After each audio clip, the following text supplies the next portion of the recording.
আবার আসিব ফিরে ধানসিঁড়িটির তীরে, এই বাংলায়। হয়তো মানুষ নয়, হয়তো বা শঙ্খচিল শালিকের বেশে, হয়তো ভোরের কাক হয়ে এই কার্তিকের নবান্নের দেশে। এই কবিতাটি আমরা প্রত্যেকেই ছোটবেলা থেকে কখনো না কখনো শুনেছি বা পড়েওছি। এই কবিতায় কবি কাতর আর্জি জানাচ্ছেন। কিসের আর্জি জানাচ্ছেন কবি? বাংলায় ফিরে আসার, বা বলা ভালো গ্রাম বাংলার প্রকৃতিতে ফিরে আসার আর্জি। কবির এই আর্জি কিন্তু কবির একার নয়, এই আর্জি আমাদের প্রত্যেকের আর্জি। আমরা প্রত্যেকেই কিন্তু বারে বারে প্রকৃতির কোলে ফিরে যেতে চাই, কারণ এই প্রকৃতি তো সেই এক এবং একমাত্র বস্তু যা আমাদের দিনের শেষে একটু স্বস্তি যোগায়। সারাদিনে একঘেয়েমি জীবন কাটাতে কাটাতে আমরা যখন বিরক্ত হয়ে যাই, তখন আমরা এই প্রকৃতির কাছে গিয়ে একটু শান্তি অনুভব করি। এই তোমরাই ধরো সকাল থেকে তোমাদের টিউশন, তারপর স্কুল, আবার বিকেলে কারোর গিটার ক্লাস, কারোর ড্রয়িং ক্লাস ইত্যাদি নিয়মে এই যে তোমরা একটা আবদ্ধ হয়ে রয়েছো, এটাতে তোমরা বিরক্ত বোধ করো কখনো না কখনো। সেটার থেকে মুক্তির জন্য তোমরা যদি কখনো, হয়তো তোমরা এটা অনুভব করেছো, বা তোমরা যদি কখনো তোমাদের বাড়ির বাগানে হাঁটাচলা করো বা ছাদে গিয়ে তোমরা একটু হাঁটাহাঁটি করো, হয়তো অল্প অল্প বাতাস দিচ্ছে, তাহলে সেই পরিবেশটা তোমরা একবার কল্পনা করো, সেটা কতটা স্বস্তি এনে দেয় আমাদের মধ্যে। আমরা সেটা খুব ভালোবাসি। এবার এই প্রকৃতির কিন্তু অনেকগুলি ভাগ থাকে। যেমন ভোরের প্রকৃতি একরকম হয়, দুপুরবেলার প্রকৃতি আরেক রকম, বিকেল দিকের প্রকৃতি আবার একটু আলাদা, আর রাতের প্রকৃতি এই সবগুলোর থেকে একেবারেই আলাদা। এই ভোরের প্রকৃতির মহিমা কিন্তু এই সব কিছুর থেকে একটু বেশি। কারণ ভোরবেলাটা কল্পনা করো, ভোরবেলায় চারদিকটা একেবারে নিশ্চুপ নিস্তব্ধ, মানুষজন তখনও হয়তো ঘুম থেকে ওঠেনি, ফলে কোনো কোলাহল নেই, গাড়ি ঘোড়া চলছে না রাস্তায়, যানবাহনের ধোঁয়াতে আকাশটা তখনও বিষাক্ত হয়ে যায়নি, আকাশটা একেবারে নীল সাদা রঙে ছেয়ে আছে। ওটা দেখে একটা কি সুন্দর একটা শান্তি অনুভূত হয় না আমাদের? আমরা আজকে যে কবিতাটি পড়তে চলেছি, কম্পোজড আপন ওয়েস্টমিনস্টার ব্রিজ, এই কবিতাতেও কবি ভোরের প্রকৃতি সম্পর্কে বিস্তৃত আলোচনা করেছেন। কবি নিজের শহর অর্থাৎ লন্ডন শহরের বাসিন্দা ছিলেন আমাদের কবি উইলিয়াম ওয়ার্ডসওয়ার্থ। তিনি নিজের শহরকে ভোরবেলায় দেখছেন এবং ভোরবেলায় তার লন্ডন শহরের প্রকৃতি তার কাছে যেন এক নতুন রূপে তার চোখে ধরা পড়ছে, সেটাই কবি নিজের কবিতায় ফুটিয়ে তুলছেন। কবি কোথার থেকে দেখছেন তার এই শহরকে? লন্ডনে অবস্থিত যে টেমস নদী রয়েছে, সেই টেমস নদীর ওপর অবস্থিত এই ওয়েস্টমিনস্টার ব্রিজ, এই ওয়েস্টমিনস্টার ব্রিজ থেকে দাঁড়িয়ে কবি নিজের শহরটিকে দেখছেন এবং ওই সকালবেলা কবি নিজের শহরকে এক নতুন রূপে দেখতে পাচ্ছেন, সেটাই কবি এই কবিতার মধ্যে তুলে ধরেছেন। তাহলে চলো আমরা উইলিয়াম ওয়ার্ডসওয়ার্থ সম্পর্কে প্রথমে কিছু জেনে নিই। উইলিয়াম ওয়ার্ডসওয়ার্থের জন্ম কখন হয়েছিল? 7 এপ্রিল 1770। কোথায় জন্মগ্রহণ করেছিলেন তিনি? ককারমাউথ, কাম্বারল্যান্ড, ইউকে কাম্বারল্যান্ড নামের একটি শহরের ককারমাউথ অঞ্চলে উইলিয়াম ওয়ার্ডসওয়ার্থের জন্ম হচ্ছে। তার বাবার নাম কি? জন ওয়ার্ডসওয়ার্থ, যিনি পেশায় একজন লয়ার ছিলেন, এবং তার মায়ের নাম হচ্ছে অ্যান কুকসন। এরপর আমরা দেখে নেব তিনি কোথায় পড়াশোনা করেছিলেন। Attended Hawkshead grammar school. William Wordsworth Hawkshead grammar স্কুলে ভর্তি হয়েছিলেন। এই স্কুলে পড়াকালীনই তার প্রকৃতির প্রতি প্রেম বা প্রকৃতি চেতনা বিস্তৃত হয়। এরপর তিনি গ্র্যাজুয়েশন কোথা থেকে কমপ্লিট করছেন? Graduated from Saint John's College, Cambridge. কেমব্রিজের সেন্ট জনস কলেজ থেকে তিনি তার গ্র্যাজুয়েশন কমপ্লিট করছেন। উইলিয়াম ওয়ার্ডসওয়ার্থ প্রকৃত অর্থেই একজন প্রকৃতিপ্রেমী কবি, বা আমরা তাকে বলতে পারি একজন প্রকৃতির পূজারী। তিনি শুধুমাত্র প্রকৃতিকে ভালোবাসতেন না, প্রকৃতি তার কাছে আরাধ্যের বিষয় ছিল। ফলে তার প্রতিটি কবিতাতেই আমরা প্রকৃতি সম্পর্কিত বিষয় দেখতে পাবো।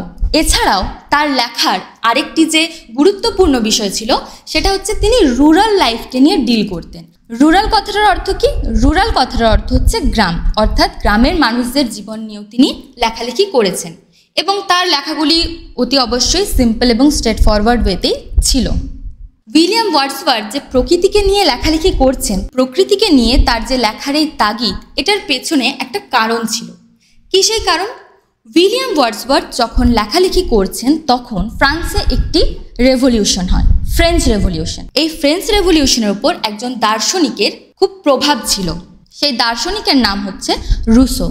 ফ্রেঞ্চ রেভলিউশন সম্পর্কে রুসো বলেছিলেন যে যন্ত্র সভ্যতার উন্নতির দিকে এগিয়ে যেতে গিয়ে আমরা কি করছি, ক্রমশ প্রকৃতিকে নির্বিচারে ধ্বংস করছি।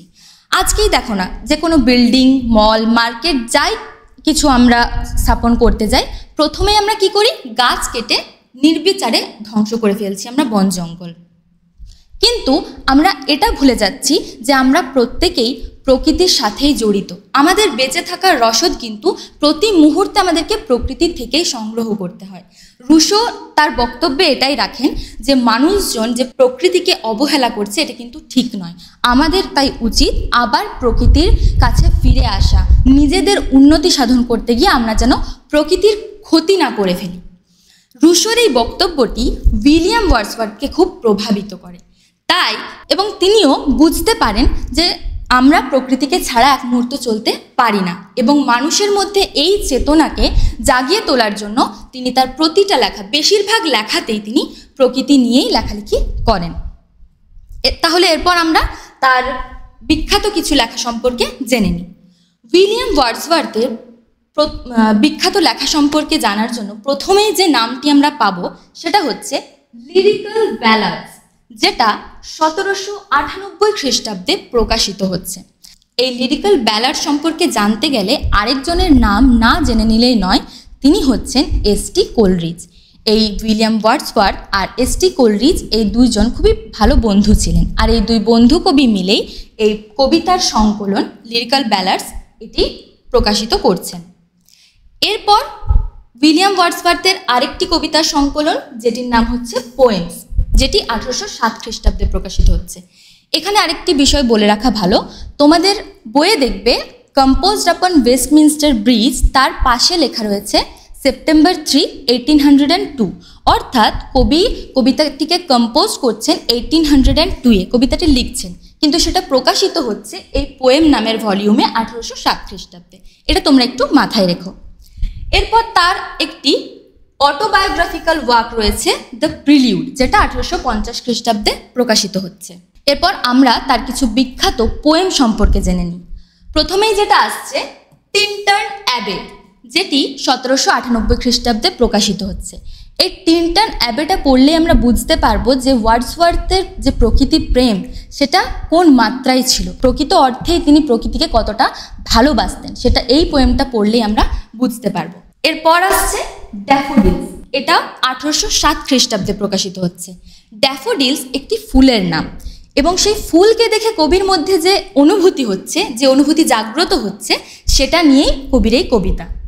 তারপর আরেকটি কবিতা রয়েছে দ্য সলিটারি রিপার, এটাও 1807 খ্রিস্টাব্দে প্রকাশিত হচ্ছে। এখানেও কবি ওই গ্রামের মানুষদের জীবন এবং প্রকৃতি এইসব নিয়ে লেখালেখি করেছেন। তাহলে আজকে আমরা পোয়েম পড়তে চলেছি। প্রথমে আমরা জেনে নিই যে পোয়েট্রি কয় প্রকার। পোয়েট্রি 3 প্রকার। কি কি? ড্রামাটিক পোয়েট্রি, ন্যারেটিভ পোয়েট্রি আর লিরিক পোয়েট্রি। যেগুলো ডায়লগ ভার্সনে প্রেজেন্ট করা হয় সেগুলোকে বলছে ড্রামাটিক পোয়েট্রি। ন্যারেটিভ পোয়েট্রি কোনগুলো? ন্যারেটিভ এই কথার থেকে আমরা বুঝতে পারছি, ন্যারেট মানে বর্ণনা করা হয়। যে পোয়েট্রিগুলোতে কোনো বস্তু, স্থান বা ব্যক্তি সম্পর্কে বর্ণনা করা হয় সেগুলোকে বলছে ন্যারেটিভ পোয়েট্রি।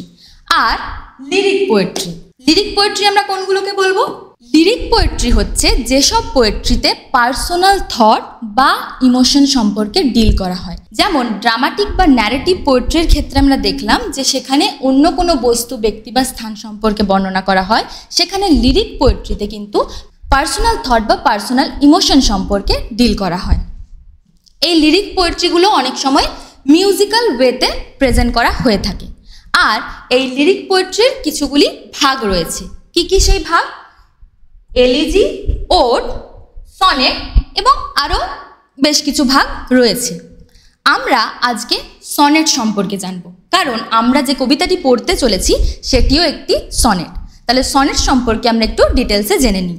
প্রথমেই আমরা জেনে নিই যে সনেট শব্দটির অর্থ কী এবং এটি কোথা থেকে এসেছে। The term sonnet is derived from the Italian word sonetto. তাহলে সনেট শব্দটি ইটালিয়ান ওয়ার্ড সোনেটো থেকে এসেছে, which means little song or little sound. তাহলে সনেট শব্দটির অর্থ হচ্ছে লিটল সং বা লিটল সাউন্ড। এরপর আমরা জানি what is sonnet. Sonnet is a single stanzaic poem. Sonnet single স্ট্যানজার একটি পোয়েম। It has 14 lines. সনেটে 14টি লাইন থাকে। এই 14 লাইনটাকে অনেকভাবে ভাগ করা হয়, যেটা সম্পর্কে আমরা একটু পরে আলোচনা করছি। আর কি রয়েছে সনেটে? Sonnet mainly deals with the theme of লাভ।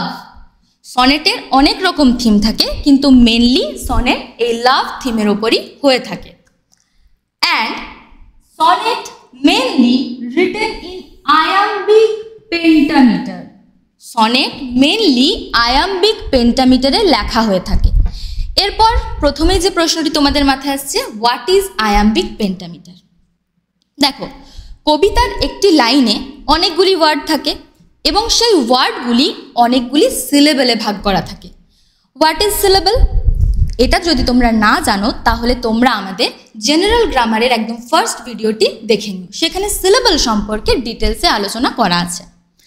তাহলে কবিতার একটি লাইনে আমরা অনেকগুলি সিলেবেল পাই। আচ্ছা ধরো, আমি বোঝাচ্ছি তোমাদেরকে। ধরো কবিতার একটি লাইনে 10টি সিলেবেল আছে। ধরো এই 10টি হচ্ছে কবিতার কোনো একটি লাইনে 10টি সিলেবেল। এবার এই সিলেবেলগুলিকে যখন আমরা 2 বা 3টে গ্রুপে ভাগ করি সেটাকে বলে ফুট। মানে ধরো এরকম 2টি সিলেবেল নিয়ে এক একটা গ্রুপে ভাগ করা হলো। এই এক একটা ভাগকে বলা হয় ফুট। এই যে এই এক একটা ভাগ, এগুলোকে বলা হচ্ছে ফুট। এবং এখানে দেখো, যেহেতু 10টা সিলেবেল ছিল, আমি 2 গ্রুপে ভাগ করেছি, তাহলে এখানে 5টা ফুট হয়েছে। 1 2 3 4 5, 5টা ফুট হয়েছে। এই 5টা ফুটকে আমরা বলবো পেন্টামিটার, কারণ ফুটের সমষ্টিকে বলা হয় মিটার। যেহেতু এখানে 5টা ফুট রয়েছে, তাই আমরা সেটাকে বলবো পেন্টামিটার। কারণ তোমরা এই টার্মগুলো আগেও শুনেছো, mono, die, try, tetra, penta. যেহেতু এখানে 5টা ফুট রয়েছে, ফলে আমরা এই পুরোটাকে বলবো পেন্টামিটার। এবার আয়াম্বিক জিনিসটা কি? এই যে এক একটা ফুটে 2 সিলেবেল রয়েছে। দেখো, আমরা যখন কথা বলি তখন তো আমরা প্রতিটা সিলেবেলে একই রকম জোর দিই না। প্রতিটা সিলেবেলে একই রকম জোর দিলে সেটা শুনতে অদ্ভুত লাগবে, আবার একেবারেই না জোর দিলে সেটা আমরা শুনতে পাবো না। ফলে আমরা কিছু কিছু সিলেবেলে বেশি জোর দিই, কিছু কিছু সিলেবেলে কম জোর দিই। তাহলে এই যে এখানে আমি যে লিখেছি 10টা সিলেবেল, যদি এরকম হয় যে প্রথম সিলেবেলে আমাদের কম জোর পড়ছে আর এই পরের সিলেবেলটাতে আমাদের বেশি জোর পড়ছে, এবং এটা যদি প্রত্যেকটা ফুটের ক্ষেত্রেই হয়ে থাকে যে সেকেন্ড যে সিলেবেলটি সেটাতে আমাদের বেশি জোর পড়ছে, তাহলে এটাকে আমরা বলবো আয়াম্বিক। এবং এই পুরো বিষয়টাকে তখন আমরা কি বলবো? Iambic pentameter. এই যে আয়াম্বিক পেন্টামিটার হয়ে যাবে এই বিষয়টা যদি হয়। তাহলে বেশিরভাগ সনেট এই আয়াম্বিক পেন্টামিটারে লেখা হয়ে থাকে। এরপর আমরা সনেটের অরিজিন সম্পর্কে জানবো। কিভাবে হচ্ছে এই সনেটের উৎপত্তি বা কোথায় হচ্ছে? জিয়াকোমো দা লেন্টিনি বা লেন্টিনো নামের একজন, যিনি 13th সেঞ্চুরিতে ইটালিতে প্রথম সনেটের প্রচলন করছেন। জিয়াকোমো দা লেন্টিনির হাত ধরেই প্রথম সনেটের প্রচলন হচ্ছে ইটালিতে 13th সেঞ্চুরিতে। এরপর ইটালিতে সনেটকে যিনি খুব বিখ্যাত করছেন, পপুলারাইজ করছেন, তার নাম হচ্ছে ফ্রান্সেসকো পেত্রার্ক। ইনি খুব বিখ্যাত একজন কবি। এই ফ্রান্সেসকো পেত্রার্ক তার বিলাভেড লরার জন্য 300টারও বেশি সনেট লেখেন। এবং এই পেত্রার্কান সনেটের একটা রাইম স্কিম ছিল। আমরা জানি পেত্রার্কান সনেটের 14টা লাইন অক্টেভ এবং সেস্টেটে বিভক্ত ছিল। প্রথম 8টা লাইন ছিল অক্টেভ, পরের 6টা লাইন সেস্টেট। এই যে এই 8টা লাইন, এই যে এবিবিএ এবিবিএ, এটাকে বলা হচ্ছে অক্টেভ। এবং এই যে পরের 6টা লাইন সিডি সিডি বা সিডি ডিসি, বা কোনো কোনো ক্ষেত্রে এটা হয় সিডি সিডি সিডি, এটাকে বলছে সেস্টেট। এই যে অক্টেভের রাইম স্কিম এটা কিন্তু ফিক্স ছিল, এই যে এবিবিএ এবিবিএ। কিন্তু সেস্টেটের ক্ষেত্রে রাইম স্কিম কিন্তু ফিক্স নয়, সেটা কোনো কোনো ক্ষেত্রে সিডি সিডি বা সিডি ডিসি বা সিডি সিডি সিডি, যা কিছু সেটা হতে পারে। পেত্রার্ক এই সনেট ফর্মটি পপুলারাইজ করছেন, ফলে এই যে ইতালিয়ান সনেট কিন্তু পেত্রার্কান সনেট নামেও পরিচিত। এরপর আমরা ইংলিশ সনেট সম্পর্কে জানছি। ইংল্যান্ডে কিভাবে সনেটের প্রচলন হচ্ছে।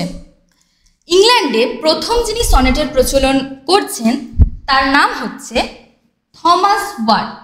তিনি প্রথম ইংল্যান্ডে 16th সেঞ্চুরিতে সনেটের প্রচলন করছেন এবং তিনি নিজে বেশ কিছুগুলি সনেট লিখেছিলেন।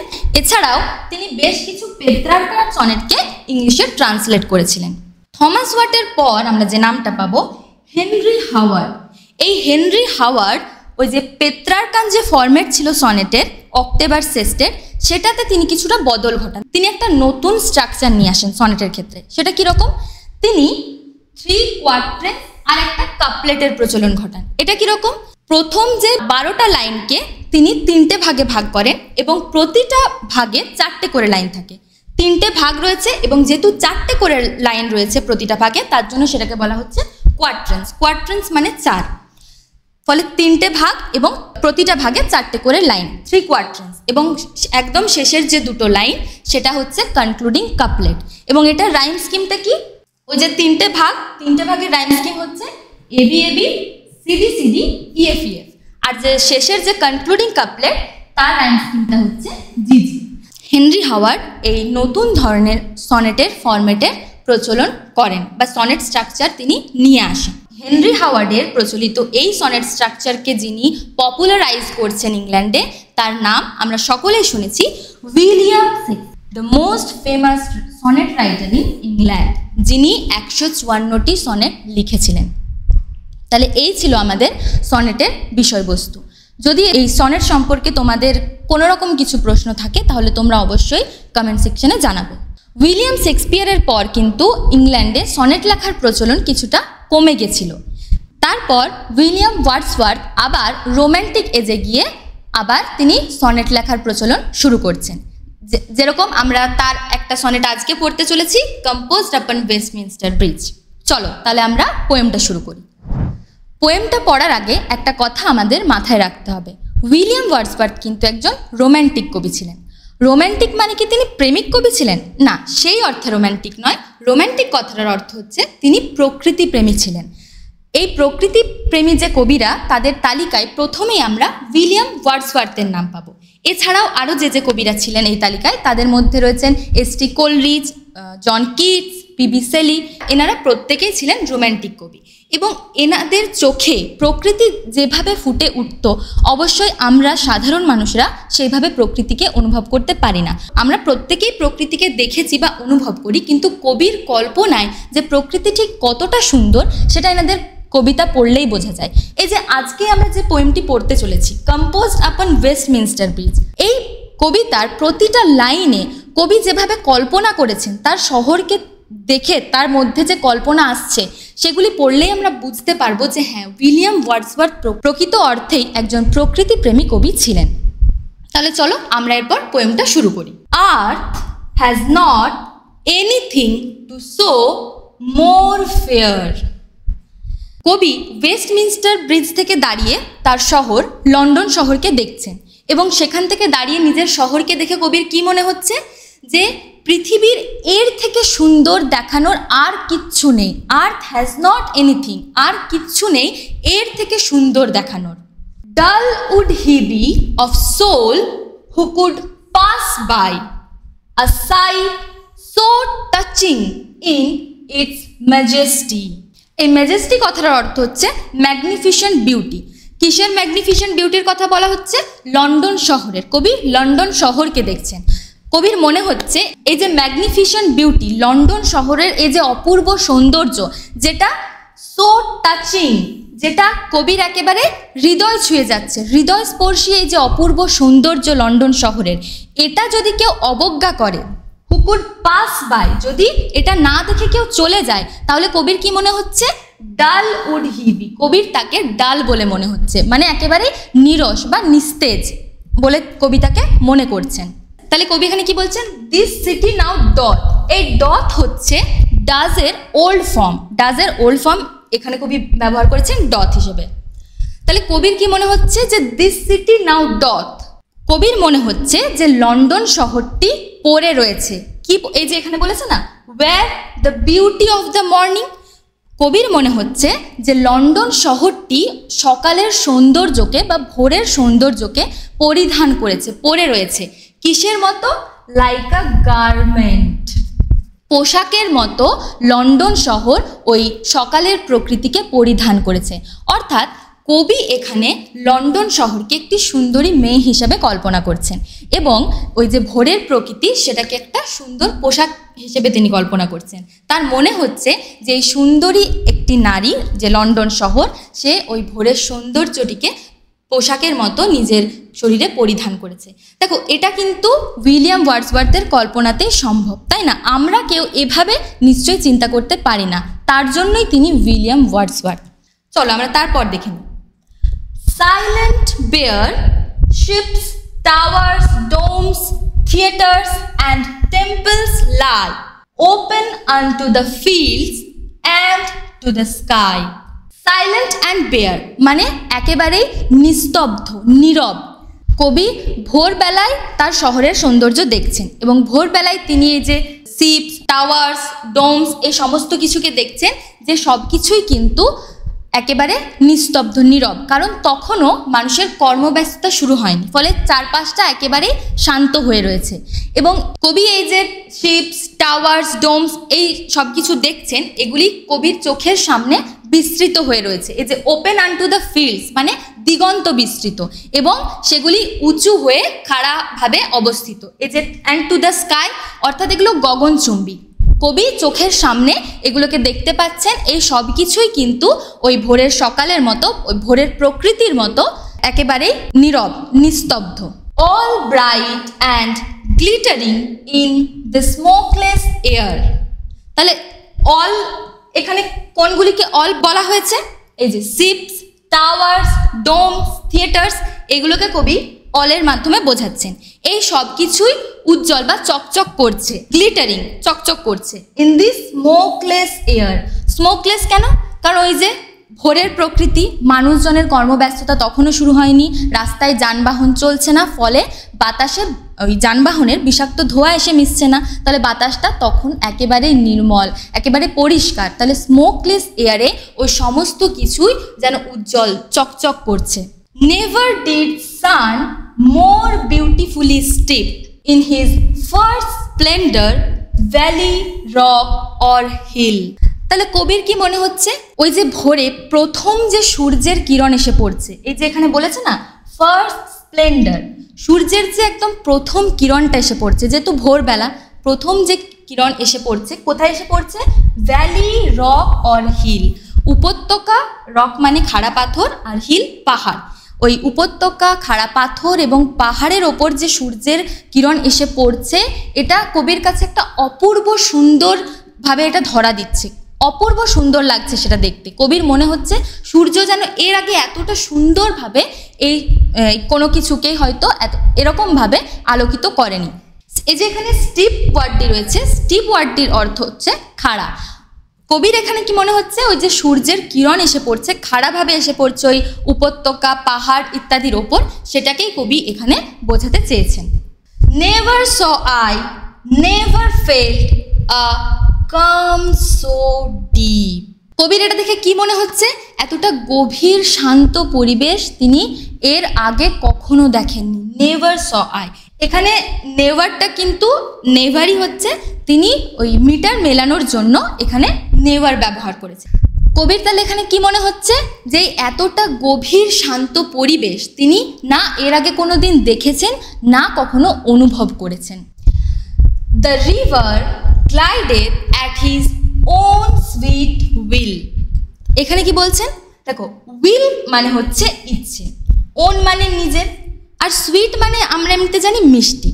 কিন্তু দেখো, কবিতার প্রতিটি লাইনের আক্ষরিক অর্থ যদি আমরা বের করতে যাই তাহলে সেটা তো সম্ভব নয়। তাহলে এখানে কবি কি বোঝাতে চাইছেন সেটা আমরা একটু বুঝে নিই। গ্লাইডেড কথাটার অর্থ হচ্ছে মৃদু গতিতে বয়ে চলা, কারণ নদী বইছে, নদী মৃদু গতিতেই বয়ে চলে, আমরা সেটা সকলেই জানি।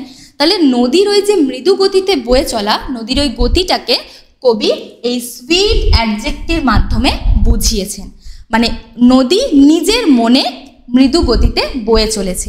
আমরা এমনিতে সকলেই জানি যে নদী আপন মনা, সেটাই কবি এখানে বুঝিয়েছেন। Dear God, the very houses seem asleep। এখানে আমাদের মনে হচ্ছে কবি হয়তো ঈশ্বরকে সম্বোধন করছেন। কিন্তু সেরকমটা নয়।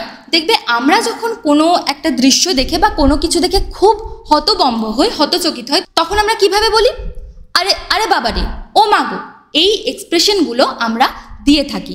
তার মানে কি সেখানে আমরা বাবা বা মাকে ডেকে নিয়ে আসছি? সেরকমটা নয়। কবি নিজের ওই যে অ্যামাজমেন্টের যে এক্সপ্রেশন, সেটাকে বোঝানোর জন্য এই ডিয়ার গড ফ্রেজটি কবি এখানে ব্যবহার করেছেন। কবি কেন এতটা আশ্চর্য হয়েছেন? কি দেখে কবি এতটা আশ্চর্য হয়েছেন? কবি দেখছেন the very houses SIM asleep, অর্থাৎ কবির মনে হচ্ছে বাড়িগুলো যেন ঘুমিয়ে আছে।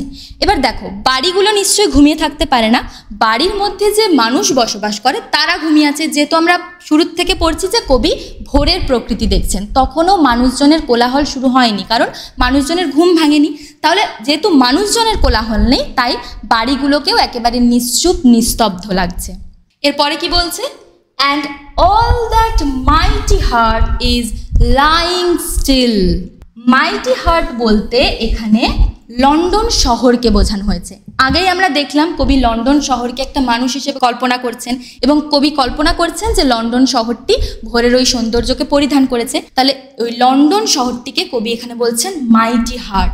এই বিশাল হৃদয়, যেন কবির মনে হচ্ছে এই বিশাল হৃদয়টা ঘুমিয়ে রয়েছে, অর্থাৎ পুরো লন্ডন শহর সেই ভোরবেলায় একেবারে নিস্তব্ধ, নিশ্চুপ, নীরব হয়ে রয়েছে, এবং সেই প্রকৃতি কবি অনুভব করছেন, যেটা তিনি তার কবিতায় তুলে ধরেছেন। তাহলে পুরো কবিতাটা জুড়ে আমরা কি দেখলাম? কবি নিজের শহর অর্থাৎ লন্ডন শহরকে দেখছেন ভোরবেলায়। ভোরবেলায় কবির শহর ঠিক কতটা সুন্দর হয়ে উঠেছে, যে অপূর্ব সৌন্দর্য ছড়িয়ে রয়েছে, সেটাই কবি অনুভব করছেন এবং সেটাই কবিতায় ফুটিয়ে তুলেছেন। আশা করি তোমরা বুঝতে পেরেছো কবিতাটা। যদি কবিতা সম্পর্কে তোমাদের কোনো রকম কিছু প্রশ্ন থাকে, তাহলে তোমরা অতি অবশ্যই কমেন্ট সেকশনে জানাবে। আমরা যখন কোয়েশ্চেন আনসার সেশন করব, তখন তোমাদের প্রত্যেকের সব প্রশ্নের উত্তর অবশ্যই দেব। এবং অবশ্যই ভিডিওটি যদি ভালো লেগে থাকে তাহলে একটি লাইক করো এবং সাবস্ক্রাইব করো, আর অতি অবশ্যই বন্ধুদের মধ্যে এটি শেয়ার করে দিও। এরপর আমরা এই কবিতার মধ্যে কিছু রেটোরিক্যাল ইউসেজ রয়েছে, যেগুলো সম্পর্কে আমরা জেনে নেব। রেটোরিক কথাটার অর্থ হচ্ছে অলংকার। যেমন আমরা নিজেদেরকে সুন্দর দেখানোর জন্য নানা ধরনের অলংকার পরিধান করে থাকি, সেরকম কবিরাও তাদের কবিতার প্রতিটা লাইনকে সুন্দর করার জন্য এরকম কিছু আলংকারিক প্রয়োগ করে থাকেন, এবং এই কবিতাতেও সেরকম কিছু অলংকারের ব্যবহার রয়েছে, যেটাকে রেটোরিক্যাল ইউসেজ বলছে। চলো আমরা সেটা জেনে নিই। এগুলো কিন্তু তোমাদের পরীক্ষাতে আসতে পারে। চলো আমরা তাহলে রেটোরিক্যাল ইউসেজগুলো দেখে নিই। প্রথম লাইনের দিকে দেখো কি বলছে, earth has not anything to show more fair. Earth কিন্তু একটা নন লিভিং অবজেক্ট, তাই তো? কিন্তু এখানে কিভাবে বলা হচ্ছে যে পৃথিবীর এর থেকে আর সুন্দর কিছু দেখানোর নেই, যেন কবি পৃথিবীকে একটা লিভিং অবজেক্ট হিসেবে কল্পনা করছেন। যখন কোনো নন লিভিং অবজেক্টকে লিভিং অবজেক্ট বা লিভিং বিইং হিসেবে কল্পনা করা হয়ে থাকে, সেটাকে বলে পার্সোনিফিকেশন। রেটোরিকের ভাষায় সেটা হচ্ছে পার্সোনিফিকেশন। এটাকে বলছে পার্সোনিফিকেশন। এটা কিন্তু রেটোরিক্যাল একটা টার্ম। এছাড়াও এই লাইনটিতে আরেকটি রেটোরিক্যাল ফিগারের ইউজ হয়েছে। দেখো কবি কি বলছেন, যে পৃথিবীর এর থেকে আর সুন্দর দেখানোর কিছু নেই। কবি নিজের শহরকে দেখছেন, সেটা দেখে কবির এটা মনে হচ্ছে। এটা তো পুরোপুরি সত্যি নয়। কবির নিজের শহরটিকে এতটা সুন্দর মনে হচ্ছে, তোমার শহরকে মনে হবে আমার শহরকে। ফলে এটা একটা সাবজেক্টিভ বিষয়। এভাবে আমরা নিশ্চয়ই দাবি করতে পারি না। তাই এই রেটোরিক্যাল ফিগারটিকে বলা হচ্ছে হাইপারবোল বা এক্সাজারেশন। তাহলে এখানে আমরা একটা পেলাম পার্সোনিফিকেশন, আরেকটা আমরা পাচ্ছি হাইপারবোল। হাইপারবোল বা এক্সাজারেশনের ক্ষেত্রে যখন আমরা কিছু বাড়িয়ে কথা বলি, সেটা হচ্ছে হাইপারবোল বা এক্সাজারেশন। এরপর দেখো, this city now doth wear the beauty of the morning. তাহলে কবির কি মনে হচ্ছে, যে লন্ডন শহরটা ওই সকালের সৌন্দর্যটা পড়ে রয়েছে, মানে কবি তার শহরকে একটা মানুষ হিসেবে, বা আমরা যেটা পড়লাম যে একটি সুন্দরী নারী হিসেবে কল্পনা করছেন। তাহলে এখানে আবার আমরা দেখতে পাচ্ছি শহর একটি নন লিভিং অবজেক্ট, যেটাকে কবি লিভিং অবজেক্ট হিসেবে কল্পনা করছে। তাহলে এটাও হয়ে গেল পার্সোনিফিকেশন। এখানেও কবি পার্সোনিফাই করছে সেই লন্ডন শহরকে। এছাড়াও এখানে আরেকটি রেটোরিক্যাল ফিগার রয়েছে। এই যে এখানে দেখো, লাইক আ গার্মেন্ট, এই যে লাইক দিয়ে কবি বুঝিয়েছেন। কবি কি বলছেন, লন্ডন শহরটি ভোরের সৌন্দর্যকে পরিধান করেছে। কিসের মতো পরিধান করেছে? পোশাকের মতো, লাইক আ গার্মেন্ট। এই তুলনার মাধ্যমে কবি সকালের সৌন্দর্যকে পোশাকের সঙ্গে তুলনা করেছেন। এটাকে আমরা বলতে পারি simile. Garment are the beauty of the morning, অর্থাৎ একটি পোশাকের সঙ্গেও সকালের সৌন্দর্যের তুলনা করা হয়েছে লাইক ওয়ার্ডটির দ্বারা, তাই এটি সিমিলি। এবং এই দুটি একে অপরের থেকে একদমই আলাদা, এই দুটির মধ্যে কোনো মিল কিন্তু নেই।